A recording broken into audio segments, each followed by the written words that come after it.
Vida dos Santos. São Pedro de Luxemburgo, 5 de julho.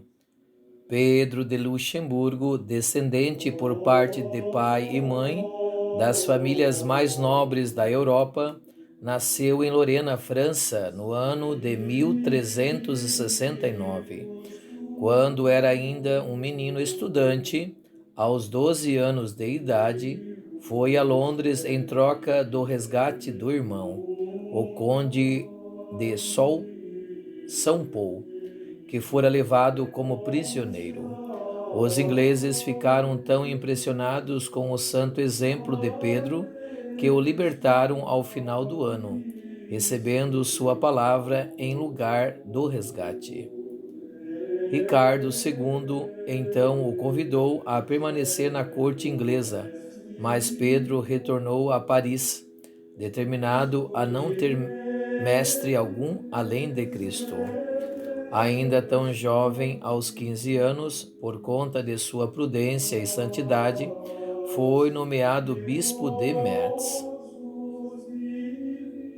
e fez sua entrada pública de pés descalços e montando um asno.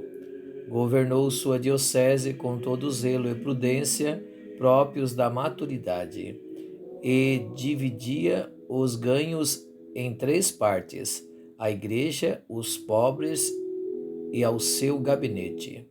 Sua caridade com frequência o deixava pessoalmente necessitado. Tinha consigo somente 20 centavos quando faleceu. Transformado em cardeal de São Jorge, sua austeridade no ambiente da corte era tão severa que recebeu a ordem de moderá-la.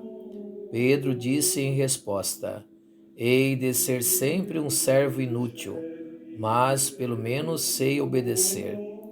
10 meses após sua promoção, contraiu uma febre e se arrastou por algum tempo em condição cada vez pior, enquanto sua santidade aumentava ainda mais à medida que se aproximava do fim. Acredita-se que São Pedro jamais tenha manchado sua alma com algum pecado mortal.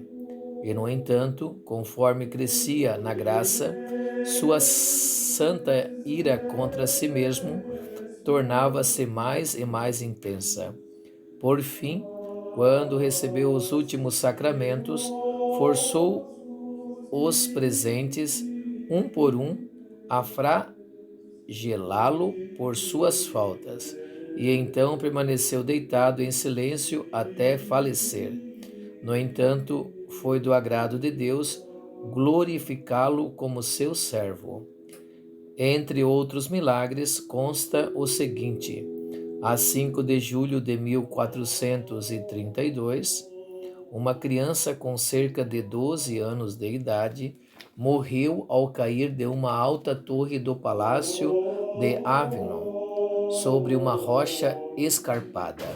O pai, arrasado, colheu os pedaços espalhados da caveira e do cérebro, carregou-os em um saco junto com o corpo mutilado no filho, até o relicário de São Pedro, e sob muitas lágrimas implorou pela intercessão do santo. Logo em seguida, a criança voltou à vida e foi colocada sobre o altar para que todos o testemunhassem. Em honra a esse milagre, a cidade de Avignon escolheu São Pedro como seu santo padroeiro. Ele faleceu em 1387, aos 80 anos de idade. Outros santos do dia: Santo Antônio Maria Zacaria, Santa Filomena, São Domécio da Síria, São Numeriano.